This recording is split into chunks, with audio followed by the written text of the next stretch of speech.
Baik, Assalamualaikum Saudara Lum, bahagia sekali di kesempatan pagi hari ini. Seperti yang telah kami janjikan tadi, kembali kita bertemu dengan KBS Sambara, Keluarga Bahagia Sakinah Mawaddah Warahmah, merupakan program kerjasama Radio Serambi FM dengan sahabat wanita dan anak. Dan Saudara Lum, kita hari ini sudah berada di bulan Ramadan, 11 Ramadan ya, 1444 Hijriah, 2 April 2023.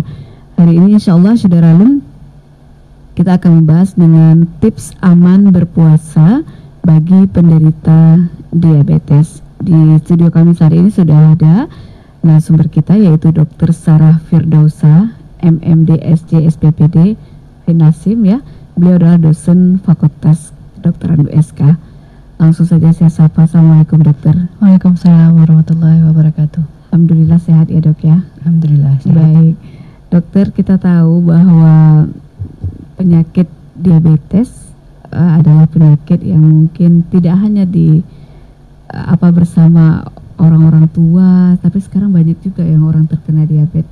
Nah, sebelum kita bahas lebih lanjut akan ibadah puasa di kesempatan hari ini, jangan sampai nanti orang yang punya penyakit diabetes tidak berpuasa gitu. Nah, bagaimana trik dan segala langkah yang kita lakukan? Nah, kita bisa dokter berbicara di sini hari ini. Tapi sebelum kita lebih lanjut, silakan dokter Sarah memberikan cerahannya terlebih dahulu tentang topik kita ini. Baik. Terima kasih Kak Indah. Terima kasih kepada para pendengar Radio Baitur Rahman, Radio Serambi FM nih. Mohon maaf, Radio Serambi FM. Ya, Saudara Lun. Ya. Jadi berbicara tentang puasa bagi pasien diabetes, isu pertama yang perlu kita tekankan adalah apakah semua pasien diabetes itu boleh berpuasa. Ya.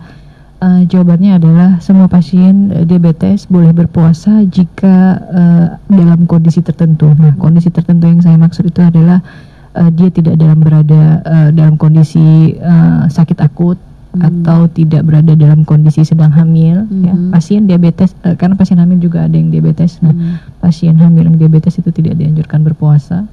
Kemudian dia berada dalam kontrol kontrol gula yang baik, ya, itu dibolehkan untuk berpuasa. Sebenarnya untuk menentukan seseorang pasien diabetes boleh berpuasa atau enggak, itu ada yang bisa kita lakukan, yaitu melakukan asesmen ataupun mengevaluasi apakah dia ini termasuk pasien-pasien yang berisiko rendah, berisiko sedang, atau berisiko tinggi untuk mengalami komplikasi. Ya. Jadi yang kita khawatirkan pada pasien diabetes adalah jika berpuasa adalah mengalami komplikasi. Komplikasi apa yang akan dialami? Ada beberapa, bisa jadi gulanya nanti jadi terlalu rendah atau hipoglikemi, bisa jadi gulanya terlalu tinggi atau hiperglikemi, bisa jadi nanti terjadi penumpukan zat asam di dalam tubuhnya atau kita sebut dengan ketoasidosis, bisa juga terjadi dehidrasi. Nah, jadi kita perlu melakukan asesmen terhadap pasien-pasien diabetes apakah dia termasuk orang yang beresiko tinggi untuk mengalami komplikasi ini atau tidak. Nah, pasien diabetes sendiri sekarang sudah sangat banyak ya, dan ini udah merupakan penyakit yang common yang ada di usia muda, usia dewasa maupun usia tua. Nah, resiko untuk mengalami komplikasi ini juga berbeda-beda tergantung kepada usianya. Semakin tua usianya, semakin ke arah 60-70, maka resiko untuk mengalami komplikasi tadi menjadi semakin besar. Oleh karena itu kita perlu kenali posisi kita sebagai pasien diabetes ini berada pada resiko yang ringan, sedang, atau berat. Ketika kita sudah mengetahui resikonya, maka kita boleh tentukan apakah kita berpuasa atau enggak. Yang dibolehkan berpuasa menurut anjuran medis adalah pasien dalam kategori ringan. Sedangkan dalam kategori sedang juga dibolehkan berpuasa, tapi harus dengan pengawasan yang ketat. Sedangkan pasien-pasien yang berada pada resiko tinggi itu tidak dianjurkan untuk berpuasa karena kemungkinan untuk mengalami resiko komplikasi tadi itu akan semakin besar. Nah, bagaimana cara kita menentukan apakah resiko kita ringan, sedang, atau tinggi? Nah, itu ada skor-skornya yang bisa kita lihat dari beberapa parameter. Misalnya jenis diabetesnya. Yang pertama jenis diabetesnya.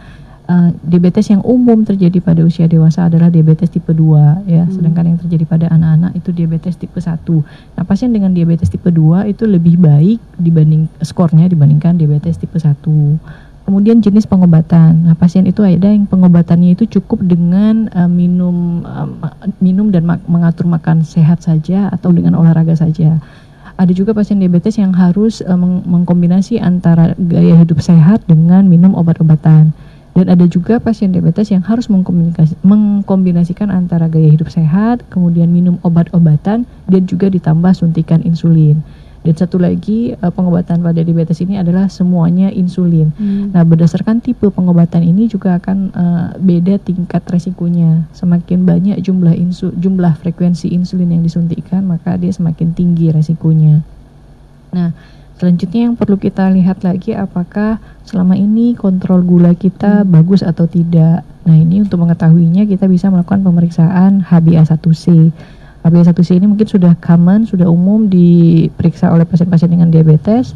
Nah, ini bisa mengetahui kadar gula darah rata-rata dalam 3 bulan terakhir. Harapan kita gula darahnya itu, HbA1c-nya itu bisa di bawah 7%. Dan masih ada beberapa pertanyaan lagi yang bisa menentukan apakah kita termasuk kepada risiko ringan, sedang, atau rendah. Namun yang pasti apabila kita adalah penderita diabetes, maka saran saya konsultasikan ke dokter apakah kita termasuk di kategori risiko ringan, sedang, atau rendah, atau tinggi. Iya, baik. Saudara lalu dimanapun Anda berada, kami sampaikan bahwa talkshow kita hari ini ya, KBS Sambara ini, kalau di bulan Ramadan spesial nanti akan ada 2 orang yang bisa menjawab pertanyaan yang diajukan oleh dokter. Makanya dengar dari sekarang ya. Ya. Di nanti 0811 68 90 20 Anda bisa WA atau telepon, akan kami pilih 2 penanya terbaik ya.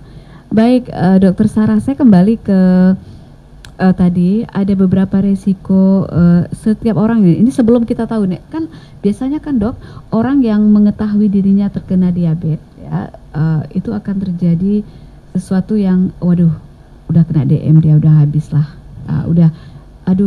jadi sepertinya nggak tahu lagi dia ringan ke apa itu nggak tahu lagi, langsung down yang pertama. Sebenarnya kalau kita lihat kalau kita kaji-kaji apa yang terjadi jika kita tahu yang pertama sekali kita terkena penyakit ini, dokter? Oke, baik. Diabetes bukanlah penyakit yang mematikan, bukanlah akhir dari segalanya. Dan bukanlah sekali diabetes maka selamanya diabetes. Ya. Gitu. Jadi ada istilahnya sekarang namanya remisi. Remisi itu yaitu satu kondisi di mana pasien yang diabetes itu yang dulunya kadar gula darahnya tidak terkontrol, namun dengan dia melakukan pola hidup sehat dan juga mungkin setelah menjalani pengobatan sekian lama, itu dia bisa mencapai kadar gula darah normal kembali. Nah, itu kita sebut remisi. Jadi memungkinkan sekali bagi seorang pasien diabetes untuk untuk dihentikan obat-obatan maupun insulinnya, tergantung kepada kondisi pasiennya. Mungkin tidak banyak pasien yang bisa mencapai remisi ini ya. Mungkin terutama pasien-pasien yang durasi diabetesnya belum lama, baru 1 atau 2 tahun. Kemudian juga kontrol gula darahnya bisa cepat dikembalikan kepada range normal. Jadi janganlah berpikir bahwa sekali diabetes maka selamanya diabetes, gitu ya? Sekali insulin maka selamanya insulin, itu sudah tidak benar lagi ya. Jadi bagaimana kita mengetahui nih dokter ya, saya terkena diabetes ringan, ciri-cirinya gitu secara spesifik, kalau orang tahu misalnya apa yang terjadi dengan dia sehingga. Atau sebagian orang kan dokter biasanya kalau udah periksa ke dokter tuh udah sakit parah gitu. Kalau belum parah ya ngapain ke dokter gitu ya. Jadi kan biasanya gitu. Jadi kita ketahuannya mungkin nggak stadium ya. Tadi kan dokter bilang ada ringan, ada sedang, ada berat. Jadi mungkin pas periksa udah berat gitu. Bagaimana kita ketahui saya ringan baru kena gitu? Atau gejala, kan ada nggak orang bilang ini gejala diabetes? Ada nggak yang namanya gejala? Ini gimana dokter kalau kita lihat? Baik, saya luruskan dulu. Jadi yang tadi kategori resiko ringan, sedang, dan tinggi itu adalah kemungkinan seseorang mengalami resiko komplikasi bila dia berpuasa. Namun untuk diabetes sendiri itu tidak ada kategori ringan, sedang, berat. Ya. Untuk diabetes kita cuma bilangnya apakah diabetesnya terkontrol atau tidak terkontrol gitu. Apakah seseorang itu mengalami diabetes yang berat atau ringan? Mungkin seperti ini ya. Seseorang yang udah ada luka di kaki nggak sembuh-sembuh terus diamputasi, maka seseorang itu dianggap berat. Mungkin seperti itu yang ada beredar di masyarakat. Tapi sebenarnya untuk kita menilai seseorang itu apakah diabetesnya terkontrol atau tidak, yang kita perhatikan yang pertama nilai laboratorium gulanya, terus yang kedua klinisnya. Klinisnya seperti apa? kebanyakan pasien diabetes itu tidak akan menunjukkan gejala sampai ada muncul komplikasi. Ya. Memang ada yang kita sebut dengan gejala klasik diabetes. Gejala klasik diabetes itu adalah ada 4 hal utama. Yang pertama poliuri. Poliuri artinya banyak kencing, jadi dia akan sering kencing. Kemudian polipagi, dia akan sering lapar sehingga sering ngemil. Dan satu lagi polidipsi banyak minum. Nah, karena dia sering kencing maka dia akan banyak minum. Itu adalah gejala klasik diabetes. Namun saat ini pasien diabetes yang udah tidak terkontrol dengan HbA1c tinggi pun kadang-kadang tidak mengalami gejala klasik ini. Pasien itu baru datang misalkan kalau dengan tidak sengaja menjalani screening, menjalani medical check up dan ternyata dilihat gula darahnya tinggi. Atau pasien tanpa sengaja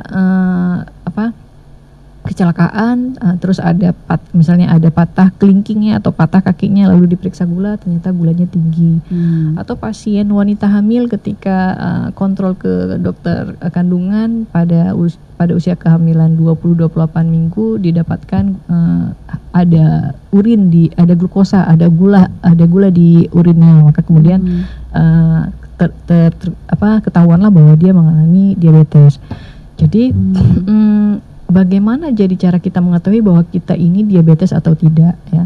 Saran utamanya yang disarankan oleh guideline itu adalah pasien individu dengan usia di atas 40 tahun minimal 1 tahun sekali itu melakukan medical check up, salah satunya pemeriksaan gula darah, ya. Kemudian pasien-pasien dengan kedua orang tuanya diabetes, ya, orang-orang dengan kedua orang tuanya diabetes maka dia beresiko untuk mengalami diabetes apabila dia tidak menjalani pola hidup yang sehat, ya. Sehingga orang-orang ini bila usia yang sudah di atas 35 tahun disarankan untuk periksa gula darah minimal sekali seumur hidup. Bila normal maka dia boleh mengulang setiap setahun sekali, ya. Tapi kalau misalkan ada orang yang kita kategorikan orang-orang yang berisiko untuk mengalami diabetes, ya, maka kita sarankan untuk melakukan pemeriksaan gula darah itu setiap 1 tahun sekali. Nah, orang-orang yang memiliki resiko untuk mengalami diabetes ini contohnya adalah orang dengan berat badan yang berlebih, ya.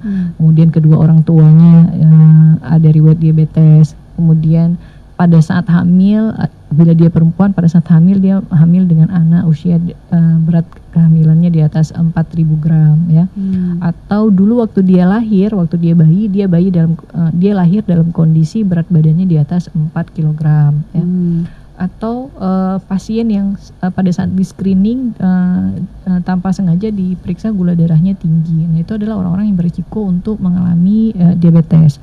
Oleh karena itu, untuk mengetahui apakah kita mengalami diabetes atau enggak, maka periksalah kadar gula darah minimal sekali seumur hidup. Itu yang pertama.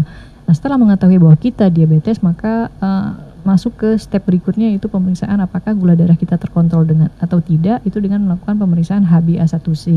Dari pemeriksaan HbA1c itu kita bisa memprediksi apakah diabetesnya itu sudah lama atau belum. Kemudian kita juga bisa memprediksi kemungkinan komplikasi yang dialami, ya. Berarti semuanya ada tahapan ya, dokter, ya? Iya. Iya, baik. Saudara lu dimanapun Anda berada, terima kasih Anda saat ini masih bersama kami di 90,2 Serambi FM. Hari ini kita akan berbicara tentang tips, ya, berpuasa bagi penderita diabetes. Nanti dokter sudah banyak tadi yang cerita, dokter Sarah dan banyak cerita apa yang harus kita lakukan dan kenapa perlu kita lakukan. Nah, dokter, nanti kita lihat ya bagaimana konsumsi misalnya makanan-makanan yang cocok yang dikonsumsi oleh penderita diabetes. Kemudian di saat berbuka puasa atau di saat ini apa sebenarnya yang harus dilakukan. Tapi sebelumnya dokter, kita ada pertanyaan ini dari 0852 153 sekian. Assalamualaikum Serambi FM, ya. Waalaikumsalam, kita jawab. Saya Afzalina di Ingin Jaya mau tanya, bagaimana kira-kira mengatur makanan untuk berpuasa bagi penderita diabetes, baik saat sahur dan berbuka? Karena apalagi saat berbuka tidak bisa terlepas dari yang namanya manis-manis. Baik. Terima kasih. Pas sekali kita mau bilang tadi, dokter, ya. Iya. Ada pertanyaan, silakan, dok. Bagus banget pertanyaannya, memang praktikal banget. Ya, pasien diabetes bagaimana cara berbukanya? Saran pertama adalah jangan berbuka dengan karbohidrat simple. Karbohidrat simple itu contohnya makanan yang mengandung gula gula yang gula yang apa ya, gula misalnya kayak gula sirup misalnya, atau gula dapur, atau gula apalagi Nasi juga ya, Dok? nasi itu termasuk kepada karbohidrat kompleks. Nasi termasuk pada karbohidrat kompleks, sehingga boleh berbuka puasa dengan nasi, itu boleh. Jadi yang dihindari itu seperti misalkan sirup, minum air timunnya oke, tapi timun yang ditambah dengan sirup itu jangan. Minum air cincau oke, tapi cincau yang ditambah gula itu jangan, gitu ya. Kalaupun memang kita ingin minum yang manis-manis, maka kalau memungkinkan untuk menggunakan gula buatan, pemanis buatan, silakan gunakan pemanis buatan. Kemudian kita kan biasanya berbuka dengan sunahnya kan dengan kurma ya. Nah, pasien diabetes kalau bisa, kalau memungkinkan dan tersedia, pilihlah kurma yang masih kurma muda atau rutab. Ya, kurma muda itu indeks glikemiknya itu lebih rendah dibandingkan kurma masak. Dan semua jenis buah-buahan semakin matang atau semakin masak buah-buahan tersebut, maka semakin tinggi indeks glikemiknya. Nah, semakin tinggi indeks glikemiknya, maka kemampuan dia untuk meningkatkan gula darah itu semakin besar. Nah, terkait dengan bulan puasa, karena kita buka puasanya biasanya dengan kurma, maka pilihlah kurma muda yang belum terlalu manis. Jadi manisnya itu memang jangan terlalu gitu ya, dokter Iya, benar. Berarti kalau suka minum jusnya nggak usah pakai gula. Sebaiknya jusnya tidak pakai gula, tapi lebih bagus lagi bukan jus yang diminum, melainkan buahnya yang dimakan. Karena ketika buahnya dibuat menjadi jus, maka kadar gulanya itu menjadi semakin mudah diserap. Tapi kalau kita makan dalam bentuk buahnya langsung, maka dia kan perlu proses di gigi, di mulut kita kunyah dulu, kemudian di perut juga diproses lagi. Artinya tidak meningkatkan kadar gula darah menjadi lebih cepat. Jadi kalau ada pilihan, orang diabetesnya sehat, sebaiknya makan buahnya saja dibandingkan minum jus. Tapi kalau misalkan pilihannya adalah antara minum jus tanpa gula dan jus dengan gula, maka ambillah jus tanpa gula. Sebenarnya nggak untuk pasien diabetes saja ya, Dok ya, untuk kita juga yang mungkin pasiennya nggak. Normal juga sarannya seperti itu. Jadi supaya nggak kena gitu ya. Jangan sampai udah kena baru mengobati gitu ya. Itu namanya usaha preventif. Baik, itu mungkin yang berbuka puasa dan sahur. Sahur apa? Buah atau sayur apa yang paling cocok dikonsumsi untuk penderita diabetes, Dokter? Baik, kalau semua sayuran boleh dikonsumsi ya, kecuali dia ada penyakit lain. Penyakit lain misalnya ada gagal ginjal atau ada gitu ya. Jantung terutama, atau kadang-kadang pasien dispepsia ataupun sakit lambung, maka ada sayur-sayuran tertentu yang mungkin dihindari karena akan membuat kembung.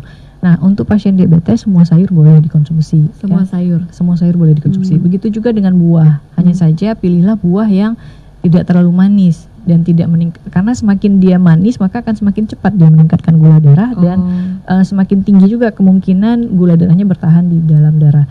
Walaupun kita lihat di dalam buah itu tidak ada gula yang terlihat, tapi di dalam buah itu juga ada gula. Nama gula yang terdapat di dalam buah itu fruktosa. Nah, fruktosa ini juga nanti akan dikonvert menjadi gula darah ketika masuk ke dalam darah. Jadi kalau pemilihan buah, kalau misal orang normal mau makan buah lengkeng, silakan makan. Orang normal mungkin bisa makan 5 hingga 10 butir.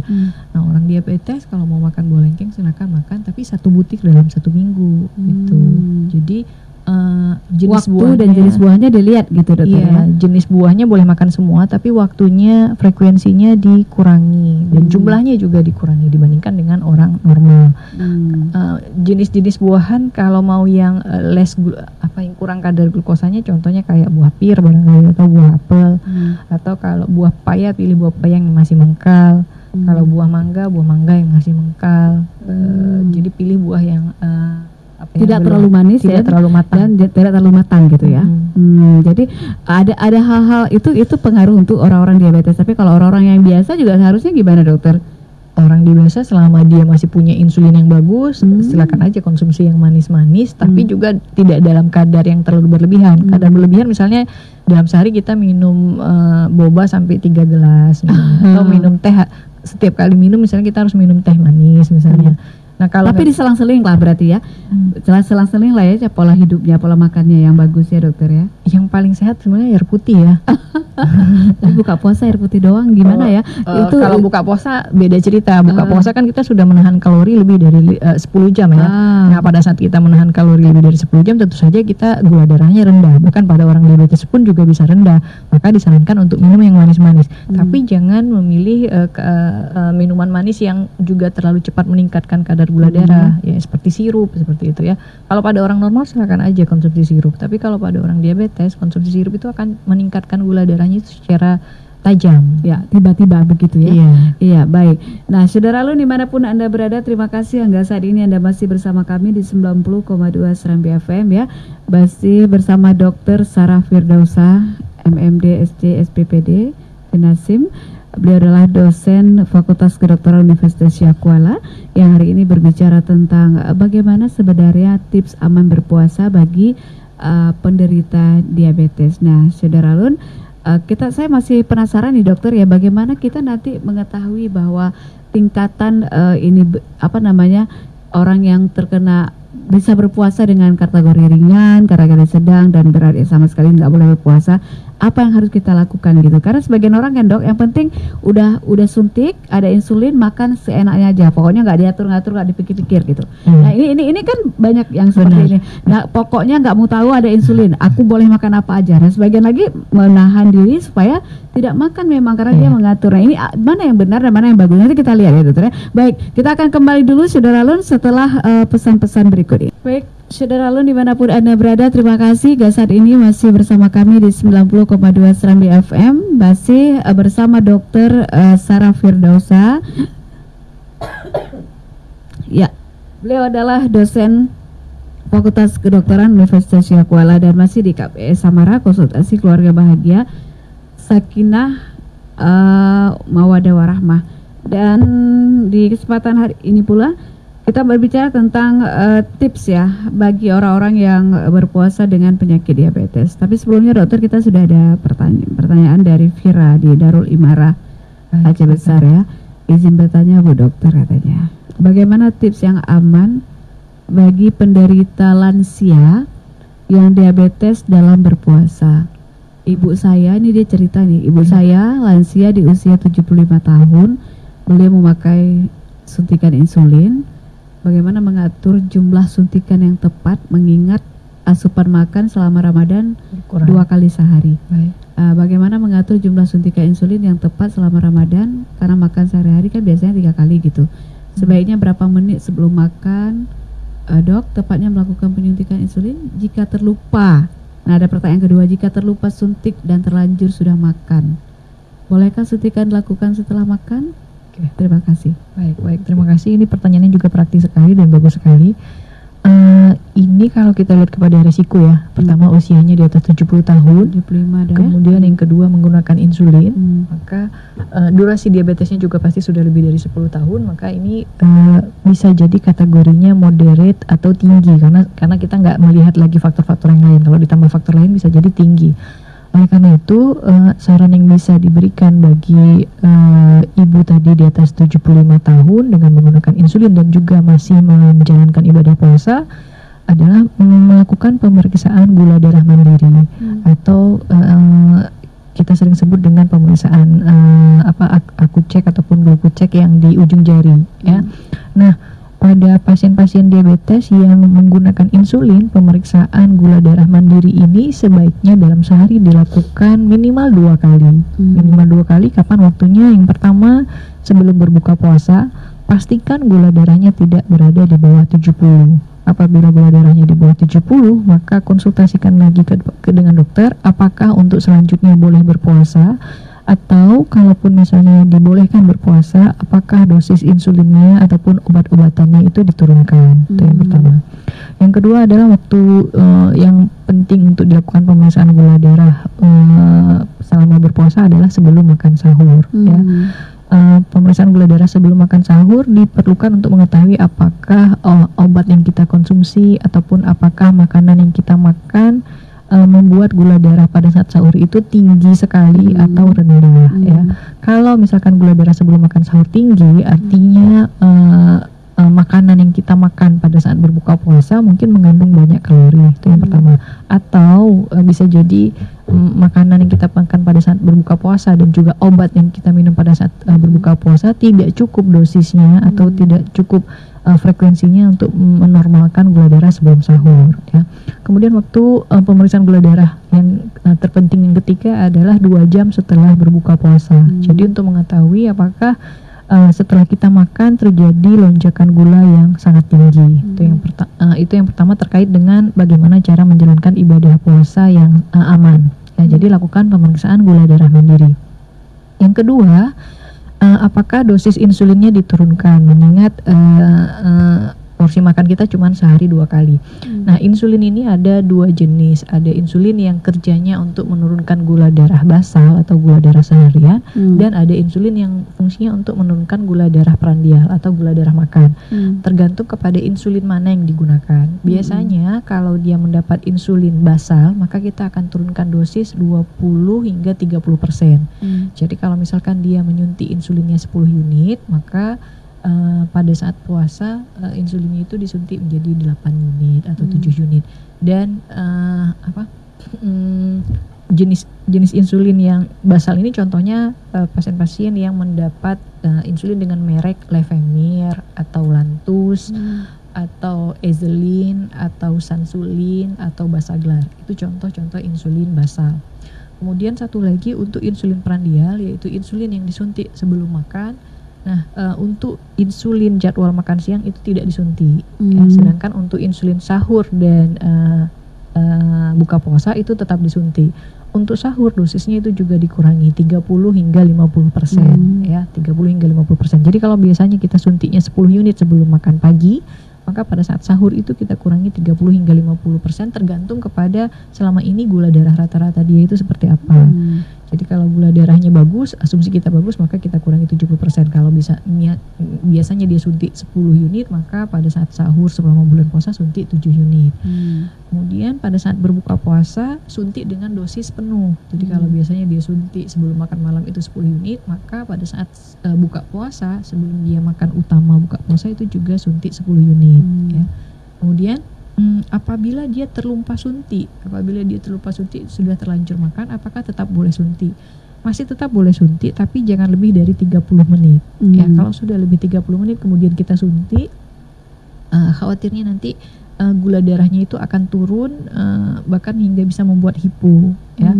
Kalaupun mau disuntik maka kurangi dosisnya hingga 50%. Nah, berarti nanti kalau tadi kalau misalnya dia lupa suntik 30 menit boleh, tapi setelah misalnya dia lupanya udah 1 jam gitu, jangan disuntik lagi. Jangan disuntik lagi. Jadi pokoknya batas seringnya itu 30 tapi dikurangi dosisnya. Gitu ya. Baik, ya mudah-mudahan nggak ada yang lupa ya. Makanya kan kita kalau punya diabetes itu berkawan dengan diabetes ya. Senyum-senyum bicara-bicara gitu ya. Ini kita makan, kita atur gitu ya. Iya, benar. Jangan sampai jangan jadi beban. Itu kan kata orang ya teori sih gampang dok, walau udah kena baru susah gitu ya. Tapi ini bukan, saya ingat tadi dokter Sarah mengatakan ini bukan penyakit yang mematikan saudara Lun, tetapi kita perlu menjaga menjaga pola hidup, pola makan dan sebagainya. Nah, dokter, saya kembali tadi ke awal ya, yang saya menarik sekali yang dokter sampaikan bahwa ada sih diabetes itu nggak ada gejalanya tapi memang udah kena gitu, tetapi bagaimana dia kategori ringan, sedang ini loh. Nah, kadang-kadang orang kan dokter merasa ya semuanya ringan gitu, jadi nggak, yang penting ada insulin, apa aja terserah gitu. Nah, sebagian orang kan yang penting aku makan apa aja asal suntik. Ini bagaimana sebenarnya kalau kata-kata seperti ini? Iya, jadi kurang tepat juga sebenarnya. Kurang tepat. Kenapa kurang tepat? Kebanyakan pasien diabetes itu sudah berobat, baik dia berobat dengan minum obat minum atau dia berobat dengan suntik insulin. Dan dia berpikir ketika dia sudah minum obat atau sudah suntik insulin maka akan aman-aman saja. Padahal tidak seperti itu. Kita harus mengetahui, kita harus memonitor apakah dengan kita minum obat atau dengan kita suntik insulin gula darah kita itu sudah terkontrol atau belum. Kadang-kadang walaupun kita sudah suntik insulin tapi gula darah kita bisa jadi belum terkontrol. Kenapa gula darahnya belum terkontrol? Karena bisa jadi karena dosis insulinnya kurang, atau mungkin karena walaupun sudah suntik insulin tapi kita masih sering ngemil, atau mungkin karena walaupun kita sudah suntik insulin tapi kadang-kadang kita ada waktu yang kita lupa suntik insulin. Jadi semua faktor itu harus dikoreksi. Oleh karena itu semua pasien yang berobat, baik berobat diabetes, berobat hipertensi, dan berobat lainnya, setelah minum obat atau setelah menggunakan insulin itu harus tetap dimonitor apakah kadar gula darahnya itu sudah tercapai kepada target atau belum. Nah, disitulah kita lakukan pemeriksaan HbA1c. Ketika HbA1c-nya sudah terkontrol, baru bisa kita katakan bahwa diabetes kita ini terkontrol. Kemudian jangan merasa bahwa ketika tidak ada gejala, misalkan awal-awalnya mungkin ada gejala gitu ya, membuat kita datang ke dokter sehingga kita minum obat. Nah, kemudian setelah sekian lama minum obat, gejala-gejalanya menjadi hilang, kemudian kita berpikir bahwa diabetes kita sudah baik-baik saja, sudah hilang, sudah sembuh, jadi tidak perlu lanjut obat. Itu tidak benar ya. Untuk membuktikan apakah memang sudah terkontrol atau enggak, kita harus periksa laboratorium. Jadi nggak bisa cuma dirasa-rasa aja. Pasien tuh sering bilang kadang, kalau tinggi tuh saya nggak enak di tengkuk, kalau tinggi tuh mata saya kabur, kalau tinggi tuh saya kebas-kebas. Berarti kalau misalkan nggak kebas, nggak kabur, nggak sakit tengkuk, berarti normal. Nah itu salah. Ya, jadi harusnya diperiksa, memang harus benar-benar periksa apakah laboratorium gulanya itu sudah terkontrol atau belum. Jadi tidak bisa kan seseorang itu misalnya ya sakit di kuduknya, atau sakit di pinggangnya, atau sakit di mana itu menandakan dia akan A gitu ya? Iya, tidak cukup. Tidak cukup iya. Gitu ya, secara medis ya. Kan biasa orang, alah saya memang darah rendah dari sananya, padahal waktu dicek darah tinggi gitu. Ya, tergantung situasinya juga dokter ya. Karena bisa darah kalau lagi bahagia mungkin darahnya rendah gitu, tapi kalau lagi ada sesuatu darahnya naik tinggi gitu ya. Ya baik, saudara lo dimanapun Anda berada, pasien diabetes ya, yang mungkin dokter kita tahu ya selama ini kan tidak. Dulu sih kalau bilang diabetes itu biasanya orang-orang tua yang kena gitu. Tapi sekarang anak muda dan kita lihat kelihatannya sehat-sehat aja tapi dia terkena gula gitu. Nah, itu apa sebenarnya menjadi faktor utama dokter? Ya, ada beberapa faktor sebenarnya ya. Yang pertama modalitas diagnostik kita sudah lebih lengkap saat ini. Kalau dulu mungkin yang meriksa ke dokter cuma yang udah sakit-sakit doang.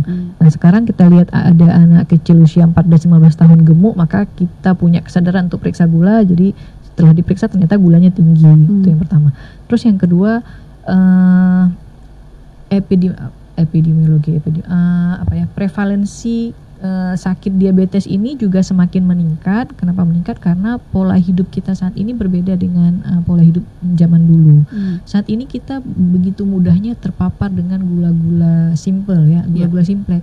Baru kita pergi keluar rumah kita udah ada yang jual boba, jauh dikit ada yang jual donat, jauh dikit lagi ada yang jual gado-gado manis, jauh dikit lagi kita pergi jalan lagi ada yang jual jajan macam-macam, yang itu memfasilitasi masyarakat untuk mudah mendapatkan berbagai macam makanan yang bisa meningkatkan kadar gula darah. Dan kita mau nggak mau kadang-kadang juga tidak bisa menghindari gitu ya, pergi ke satu rumah dapat timpan, pergi ke rumah yang lain dapat, apalagi hari raya ya dokter ya. Iya. Jadi faktor lingkungan, maksudnya faktor lingkungan mempengaruhi budaya hidup setempat sehingga membuat kita terpapar dengan sakit ini. Gitu.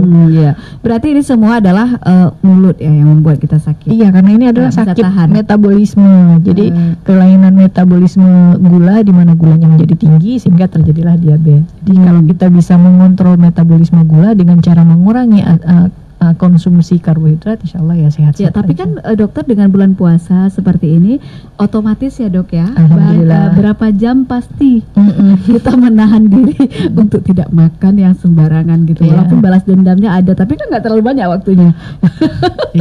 Baik, saudara lu dimanapun Anda berada, nanti kita akan bertanya lagi sama dokter Sarah ya. Apa sih sebenarnya tips-tips khusus untuk pengguna penyandang diabetes supaya aman puasanya sampai ini.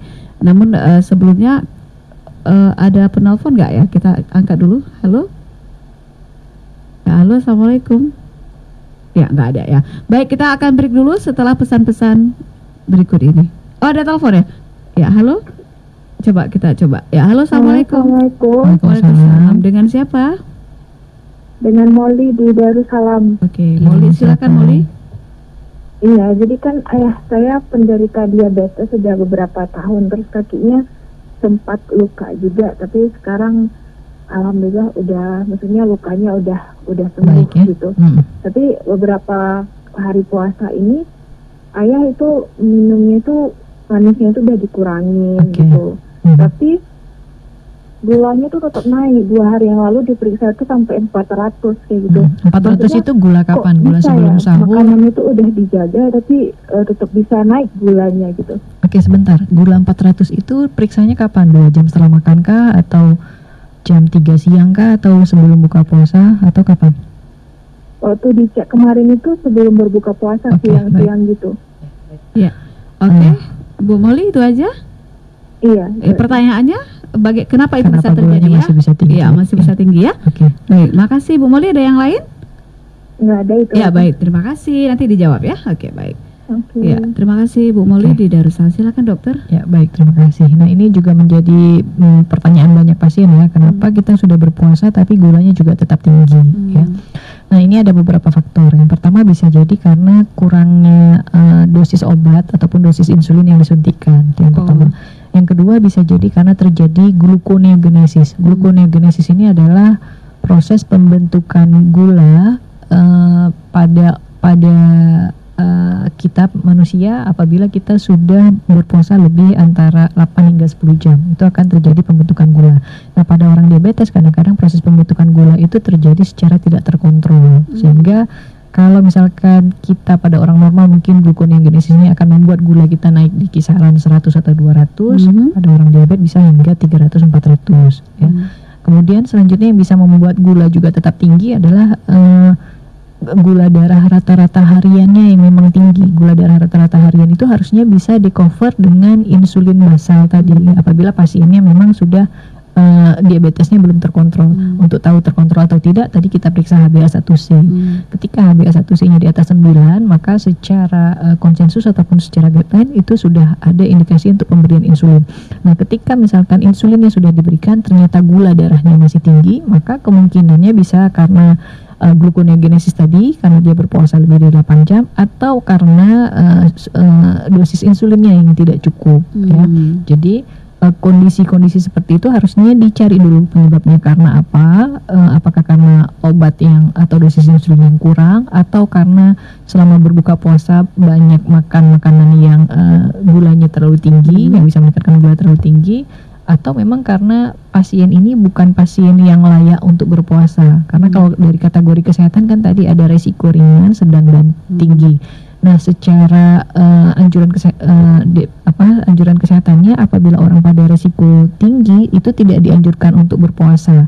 Dan kalau kita lihat kepada anjuran dari MUI-nya itu juga tidak disarankan juga berpuasa kalau orang yang berada pada resiko tinggi. Sedangkan orang yang berada pada resiko sedang itu boleh berpuasa tapi dengan hati-hati dan dengan pengawasan. Jadi dengan pemeriksaan gula darah mandiri tadi.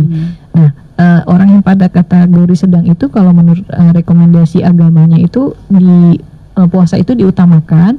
Namun apabila tidak berpuasa maka diwajibkan mengqada ataupun membayar fidyah gitu. Jadi pada kondisi orang tuanya Bu Uli tadi perlu diketahui dulu penyebab dari gula darah tingginya itu apa karena tidak suntik insulin atau tidak minum obat atau tidak cukup gitu ya. Iya, benar. Berarti apa sih ada salah satu sebabnya? Iya, gitu ya, Mbak Molly ya. Mudah-mudahan ini sudah teratasi apa yang Dokter Sarah sampaikan, mungkin bisa dicek kembali nanti. Tapi kita yakin kok dokter ya bahwa Tuhan di sini Allah gitu ya akan memberikan kemudahan di saat orang berpuasa ya. Itu kita sudah ya meyakinkan itu gitu ya. Baik, kita akan kembali dulu setelah pesan-pesan berikut ini. Saudara lu dimanapun Anda berada, terima kasih Anda masih bersama kami di 90,2 Serambi FM dan kita sudah berada di penghujung kebersamaan kita ini Dokter Sarah tentang penyakit diabetes ini. Tapi sebelum kita umumkan tadi kan kita ada penelpon 1, ada WA 2 yang bertanya tentang ini dan dokter sudah memilih ya siapa pemenangnya. Untuk yang minggu kemarin pemenangnya ada Mawadi dan satu lagi Cut itu supaya nanti bisa mengambil hadiahnya di radio dengan membawa KTP. Ingat ya bagi yang sudah menang atau yang sudah beruntung tidak boleh lagi boleh ikut tanya tapi tidak dipastikan tidak akan menang lagi untuk kedua kalinya. Jadi biar berbagi sama-sama gitu ya. Baik, dokter di penghujung kebersamaan kita silakan dokter memberikan sedikit apa gitu kesimpulan kita. Sebenarnya penyakit diabetes ini tadi kan nggak mematikan, tapi kita perlu menjaga. Jangan sampai orang bilang gini, kalau udah kena diabetes dokter semua salah, makan ini salah itu salah semua, jadi dia stres dengan kehidupannya gitu. Ya, karena dia akan komplikasi ke jantung macam-macam. Nah ini gimana dokter? Oh ya satu lagi dokter, berarti boleh sembuh ya? Mesti gini. Selama ini pakai insulin bisa jadi suatu ketika enggak atau bagaimana sebaliknya itu? Ya, diabetes bukan penyakit mematikan itu yang pertama. Yang kedua, diabetes bisa terkontrol dan bahkan bisa remisi. Bisa remisi itu artinya kalau bisa terkontrol artinya terkontrol pada range yang diharapkan. Sedangkan kalau bisa remisi artinya dia bisa kembali ke range normal. Ketika dia sudah kembali ke range normal, maka memungkinkan sekali untuk dia lepas dari obat atau lepas dari insulin. Ya. Beberapa hal yang ingin saya simpulkan terkait dengan pasien diabetes yang berpuasa selama Ramadan. Yang pertama adalah ketahui dulu resikonya itu apakah resiko ringan, sedang, atau berat. Kemudian selama berpuasa lakukanlah pemeriksaan gula darah mandiri, terutama pada waktu-waktu tertentu, misalnya sebelum berbuka puasa, kemudian sebelum sahur, dan 2 jam setelah berbuka puasa. Kemudian yang ketiga, pada saat berbuka puasa ataupun pada saat makan sahur, makanlah makanan yang mengandung karbohidrat kompleks seperti nasi, beras merah, gandum, dan lain sebagainya. Dan hindari karbohidrat simpleks seperti sirup, gula, kemudian buah-buahan yang sangat manis, itu dihindari. Kemudian selanjutnya tetap lanjutkan pengobatan, baik itu dengan obat-obatan minum ataupun dengan suntikan insulin, namun konsultasikan dengan dokter Anda terkait perubahan jadwal minum obat dan juga jadwal serta dosis suntik insulin. Ya, baik. Terima kasih banyak dokter ya sudah memberikan cerahan kepada kita, dan saatnya kita tadi dokter sudah memilih ya 2 orang pemenang yang beruntung untuk mendapatkan bingkisan cantik dari sahabat wanita dan anak, dan juga ini persembahan SUA dalam kerjasama dengan Radio Serambi FM untuk KBS Samara spesial Ramadan. Nah, dokter tadi kita sudah memilih ya, yang pertama ya adalah pemenangnya, bukan pemenang sih sebenarnya, yang beruntung ya kalau bisa dibilang ya, karena ini yang terima kasih apa partisipasi Anda itu Ibu Moli tadi, nama lengkapnya nanti di KTP ya Bu Moli ya. Bu Moli yang berada di kawasan Darussalam tadi lewat telepon yang bertanya tentang bagaimana orang tuanya tadi ya dokter ya. Itu tadi udah ditelepon. Kemudian satu lagi dokter sudah memilih ibu yang beruntung hari ini adalah Afzalina. Ya, Afzalina di Ingin Jaya yang bertanya tadi bagaimana kita mengatur makanan dan berpuasa bagi penderita diabetes baik sahur maupun berbuka. Nah, ini pemenangnya ya. Yang belum beruntung bisa kembali lagi, tapi yang udah beruntung, yang udah menang juga nanti bisa tanya lagi ke depan untuk ilmunya, tapi tidak boleh dimenangkan lagi biar orang lain juga yang gini ya dokter ya. Sama-sama berbagi di bulan Ramadan ini. Dan terima kasih untuk dokter Sarah Firdausa, terima kasih banyak. Iya, iya sama-sama dokter, sukses terus ya dokter ya, sehat terus yang penting sampai kita berakhir di bulan Ramadan ini sampai ke depannya nanti. Dan Saudaralun, demikianlah KBS Samara kita edisi hari ini. Bagi Anda pemenang, selamat untuk Mauli dan juga Afzalina tadi, dan juga minggu kemarin ada 2 orang. Silakan mengambil hadiahnya, sudah ada di studio Serambi FM dengan membawa fotokopi KTP-nya. Terima kasih. Insya Allah kita jumpa lagi minggu depan dengan topik yang berbeda. Saya Indah terus bersama Anda hingga nanti ke pukul 12 waktu Indonesia Barat.